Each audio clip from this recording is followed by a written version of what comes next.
انہیں میں نے प्रसाद दिया महावीर का।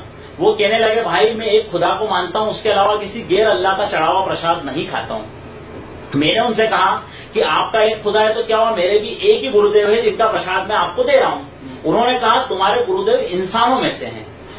इनकी बात अभी पूरी नहीं हुई है, अभी इनकी बात बाकी है और अभी ये जानना बाकी है कि ये गैर मुस्लिम और मुस्लिम के बीच में जो प्रसाद को लेकर बहस हो रही थी उसका अंजाम क्या हुआ। ये खुद अपनी ज़बानी बता रहे हैं, तो इनकी पूरी बात ज़रूर सुने। हो सकता है कभी कोई गैर मुस्लिम आपसे भी ये सवाल कर सकता है। तो जब वो जंगल में पहुंचता है महावीर और वहां पर जब वो तपस्या करता तो मैंने मेरे वालिद से सवाल किया कि अगर वो ईश्वर होते तो उन्होंने जंगल में जाके किसी की उपासना क्यों की, मेरा पहला सवाल। दूसरा सवाल, उपासना की फिर उन्हें ज्ञान की प्राप्ति हुई, उन्होंने अच्छाई का उपदेश दिया, बुराई से रोका, तो वो ईश्वर नहीं हो सकते। उन्होंने जिस ईश्वर की उपासना की, जिस ईश्वर ने उन्हें ज्ञान की प्राप्ति दी, अच्छाई का उपदेश दिया और बुराई से उन्होंने रोका, मुझे उस ईश्वर की तलाश है, वो ईश्वर कौन सा है। मेरे वालिद ने 10 साल के बच्चा था मैं, उस वक्त मेरी उस बात को दबा दिया, कहा हमें महावीर की पूजा करना है, उसके जरिए हम वहां तक पहुंच जाएं। मैं चुप हो गया। उसके बाद मेरी उम्र तकरीबन 19 साल हुई। उस वक्त मेरी शादी हुई। शादी के तकरीबन 1 साल के बाद यानी 1982 में मेरी शादी हुई। 1983 यानी फरवरी के महीने में मेरे एक दोस्त थे मोहम्मद आशा, उन्हें मैंने प्रसाद दिया महावीर का। वो कहने लगे भाई मैं एक खुदा को मानता हूं, उसके अलावा किसी गैर अल्लाह का चढ़ा हुआ प्रसाद नहीं खाता हूं। मैंने उनसे कहा कि आपका एक खुदा है तो क्या हुआ, मेरे भी एक ही गुरुदेव है जिनका प्रसाद मैं आपको दे रहा हूं। उन्होंने कहा तुम्हारे गुरुदेव इंसानों में से हैं और तुम्हारे गुरुदेव और दुनिया के जितने भी गुरुदेव हैं, दुनिया के जितने भी पीरो पैगंबर हैं, दुनिया के जितने भी महान लोग हैं, वो सारे के सारे उस खुदा की परस्तिश करके जन्नत में जाएंगे जिस खुदा की परस्तिश मैं करता हूं। मैं उस खुदा के अलावा किसी का चढ़ावा नहीं खाता हूं। उस वक्त मेरे जहन में वो 10 साल वाला सवाल फिर जागृत हुआ। मैंने उनसे पूछा वो खुदा कौन सा है, मुझे उस खुदा की बरसों से तलाश है। उन्होंने मुझे मस्जिद आने की दावत दी। उस वक्त मैं मुसलमानों का विरोधी था, शिवसेना में काम करता था। चूंकि मुझे ये डर था कि ये मुसलमान है, कहीं ऐसा ना हो मुझे मस्जिद में ले जाके मार डाले या कुछ कर डाले, तो पहले तो मैंने उसे मना कर दिया कि मैं नहीं आ रहा हूं। 1-2 बार उसने फिर मुझसे जिद की कि आप एक बार चल के देखिए।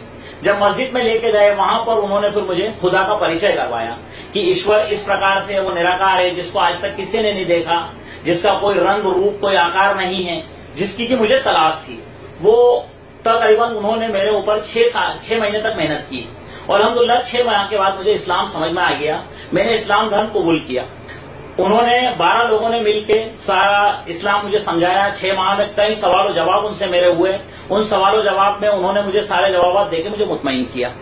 मुतमईन होने के बाद मैंने इस्लाम का जब ऐलान किया तो मुझे मस्जिद से मशवरा करके रोका गया, अगर आप अभी ऐलान करोगे तो कोई भी ऊंच नीच हो जाएगी और आप बर्दाश्त न कर पाओगे, इसलिए आप कुछ समय चुपचाप रहकर नमाज पढ़ो, रोजे रखो, ये सब करो। अल्हम्दुलिल्लाह रमजान का महीना चालू होने वाला था, उसके 8 दिन पहले मैंने 82 के एंड में इस्लाम कबूल किया और मैंने नमाज चालू कर दी, रोजे रखना चालू कर दिए। ये सब होते होते 1 साल गुजर गया। 1 साल गुजरने के बाद इसके बीच में मेरी वाइफ ने भी 6 महीने के बाद इस्लाम कबूल कर लिया था। 1 साल गुजरने के बाद मेरे घर वालों ने मुझसे कहा कि तू मुसलमानों के साथ रहता है, क्या मुसलमान बन गया? तो मैंने कहा हाँ, वो तो मैं साल भर पहले बन गया था। उन्होंने कहा कि तू तो नमाज पढ़ता है, तो मैंने बोला हाँ, वो तो मैं साल भर पहले पढ़ता था। उन्होंने कहा तू रोजे रखता है, मैंने कहा वो तो मैं साल भर से रखता आ रहा हूँ। इस बात पर वो घर वाले नाराज हुए और मुझे घर से निकाल दिया। घर से निकाला तो बोले हम तुम्हें फूटी कोड़ी भी नहीं देंगे। मैंने कहा मुझे कोई चीज की जरूरत नहीं है, अल्लाह है वो मुझे सब कुछ कर देगा। उस तरीके से उन्होंने मुझे घर से निकाल दिया। और उस वक्त मेरा एक बेटा मतलब पैदा नहीं हुआ था, समझ लो कि होने वाला था। इस अंदाज में हम दोनों मियां बीवी घर से निकल गए। अब जब हम घर से निकलते हैं, मुसलमानों के बीच में आते हैं, उस वक्त एक मुस्लिम दोस्त ने 100 रुपए उधार दिए, उससे हमने जैसे तैसे अपना थोड़ा थोड़ा कामकाज चालू किया और जिंदगी गुजारना चालू करी। लेकिन वो पैसे ज्यादा दिन चल नहीं पाए। तकरीबन 2 माह के बाद वो पैसे भी मेरे पास खत्म हो गए। इसके बाद में मेरी जिंदगी में जैसे तैसे चलाने लगा। उसके करीब 6 माह के बाद वापस रमजान का महीना आया। उस वक्त मेरी हालत थी कि कभी मेरे घर में खाना होता था, कभी नहीं होता था। पानी पी लिया, रोजा रख लिया, सुबह सेहरी करना है, कोई दिक्कत नहीं है, कोई बात नहीं, रात को इफ्तार करना है, पानी से कर लिया। उस वक्त मेरे ऊपर अल्लाह की आजमाइश आई, ऐसी आजमाइश कि जो मस्जिद के लोग थे वो सारे के सारे मुझसे कहने लगे कि तूने पिछले साल मस्जिद में रोजे खोले, इस साल तू मस्जिद क्यों नहीं आ रहा है। मैंने उनसे बोलना उचित नहीं समझा, इसलिए कि मैं नहीं बताना चाहता था मेरी हालत क्या है। तो उन लोगों ने मुझ पर इल्जाम लगाया कि ये तो मुसलमान नहीं रहा है, मुनाफिक हो गया है, मुशरिक हो गया है, इस्लाम से निकल गया है। मैंने उसकी कोई परवाह नहीं की, क्योंकि मुझे इसका बदल अल्लाह से लेना था और मैं ये अच्छी तरह समझता था कि अल्लाह रब्बुल इज्जत की तरफ से मेरी आजमाइश है। वो रमजान का महीना चल रहा है और 25वें रोजे का दिन है। उस दिन हम दोनों मियां बीवी घर में बैठ के रो रहे हैं कि हमारा एक छोटा सा बच्चा है 6 माह का, सारे लोग ईद के रोज नए कपड़े पहनेंगे, ईद का त्योहार मनाएंगे। इतनी ताकत भी नहीं है कि हम बच्चे के लिए 25-50 रुपए के कपड़े लाके पहना सकें। 25वें रोजे के दिन मैं सुबह फजर की नमाज पढ़ने गया। 24वें रोजे को हम लोगों ने बातचीत की, 25वें रोजे को मैं सुबह फजर की नमाज पढ़ने गया। उस वक्त एक आदमी मेरे घर आया जो सफेद कपड़े में सफेद दाढ़ी में था, मेरी बीवी के बयान के मुताबिक। उन्होंने आके पूछा, दरवाजा बजाया, अब्दुल वाहिद कहाँ है। मेरी बीवी ने बोला नमाज पढ़ने के लिए गए हैं। उन्होंने कहा कि ये 500 रुपए रखो, वो आए तो उसे दे देना, वो समझ लेगा। मेरी उससे बात हुई थी, मेरी बीवी ने लेके रख लिए। मैं सुबह मस्जिद से जब घर आया फजर पढ़ के, मेरी बीवी ने मुझे माजरा सुनाया पूरा। मैंने कहा कि ऐसे शख्स को तो मैं जानता भी नहीं हूं, कौन है ये। फिर हमने उसका 3 दिन तक इंतजार किया कि कभी कोई गलती से अपने घर दे गया हो तो हमें उसका पैसा लौटाना है, लेकिन 3 दिन तक वो शख्स नहीं आया। मैंने मेरी बीवी से कहा कि इसमें से 50 रुपए के अपन बच्चे के लिए कपड़े खरीदते हैं, 100 रुपए का अपन सामान लाते हैं त्योहार मनाने के हिसाब से, और ईद के बाद फिर अल्लाह है, जो भी होगा देखा जाएगा। हमने इस तरीके से ईद मनाई।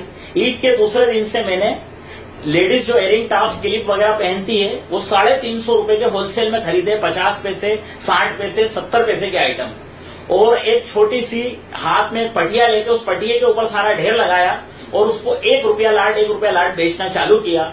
अल्हम्दुलिल्लाह शाम को मेरे पास 500 रुपए वापस हो चुके थे। उस वक्त मेरे अंदर इतनी हिम्मत आ गई थी कि वो शख्स अगर 500 रुपए लेने आएगा तो हम दे देंगे, हमें कोई प्रॉब्लम नहीं।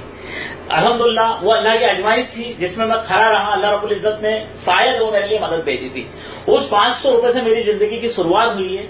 आज अल्हम्दुलिल्लाह इंदौर शहर के अंदर मेरा बंगला है, गाड़ी है, सब कुछ है मेरे पास। मैं हज कर चुका हूँ, उम्रा कर चुका हूँ, मेरे घर के सारे बच्चे हज कर चुके हैं अल्हम्दुलिल्लाह। इससे आप लोग समझ गए होंगे कि अल्लाह रब्बुल इज्जत ने मुझे कितनी दौलत उसके बाद दी है। ये शुरुआत वहां से हुई। मैंने कई बिजनेस किए, कई उतार चढ़ाव देखे, और अल्हम्दुलिल्लाह अल्लाह रब्बुल इज्जत ने मुझे इस मंजिल तक, यहाँ तक पहुंचाया। अल्हम्दुलिल्लाह। आप मेरा ये कहना है, जो लोग सुन रहे हैं उन लोगों को ये कहना है कि अगर कोई आदमी मुसलमान होता है तो उसे ये सोच लेना चाहिए कि अल्लाह की आजमाइश जरूर ब जरूर मेरे ऊपर आएगी और मुझे उस आजमाइश में खरा उतरना है। अगर मैं खरा नहीं उतरूंगा तो फिर मामले नहीं बनेंगे, और खरा अगर आदमी उतरेगा तो अल्हम्दुलिल्लाह आज मुझे देख लीजिए जो हालत मेरी, अल्लाह रब्बुल इज्जत हर मुसलमान की वो हालत बनाएगा। अल्हम्दुलिल्लाह आज मैं ज़कात भी देता हूँ, सदका खैरात सब कुछ करता हूँ, यार अल्लाह रब्बुल इज्जत ने मुझे इतना दिया है। उस वक्त मेरी ये सोच थी कि अल्लाह ताला तू मेरा हाथ यूं मत होने दे, सिर्फ यूं रहने दे, नहीं तो मैं मुसलमानों को बताता भाई कि मेरे घर में खाने को नहीं है, इसलिए मैं रोजा खोलने नहीं आ रहा हूँ। क्योंकि अगर मैं मस्जिद में रोजा खोलने आऊंगा तो मैंने एक हदीस सुनी थी कि जो तू खाए तेरी बीवी को खिला, जो तू पहने तेरी बीवी को पहना। तो मेरी इतनी ताकत भी नहीं थी कि मैं 1 रुपए का तरबूज खरीद के लाऊं, उसका एक टुकड़ा मेरी बीवी को दे दूं। क्योंकि अगर मैं मस्जिद रोजा इफ्तार करने जाऊंगा तो कम से कम मुझे एक खजूर या एक तरबूज का टुकड़ा उठा के खाना पड़ेगा, और अगर वो मैंने खा लिया और मेरी बीवी को नहीं खिला पाया तो फिर मामला बिल्कुल धिरम भिरम हो जाएगा मेरा। इस वजह से मैं मस्जिद नहीं आया, लेकिन ये मैंने उन लोगों को नहीं बताया। अल्हम्दुलिल्लाह। 10 बुरे दोस्तों के बदले एक अच्छा दोस्त ही काफ़ी है। इनकी रियल लाइफ स्टोरी से ये बात साबित हो गया है। जब किसी इंसान को एक अच्छा दोस्त मिल जाए जो उसे हक की बात बताए, उसे सही रास्ता दिखाए, तो वो 10 बुरे दोस्तों पर भारी पड़ता है। जब इंसान गौर व फिक्र करता है तो वो ज़रूर हिदायत पाता है, क्योंकि अल्लाह तबारक व तआला अपने बंदों को हर वक्त देखता रहता है कि उसके बंदे किस फ़िक्र में डूबे हुए हैं। इनकी यह फ़िक्र कि इस दुनिया को बनाने वाला कौन है और मैं जिसकी इबादत करता हूँ क्या वो واقع خدا ہے، اس فکر نے ان کو صحیح راستہ میں لے آیا۔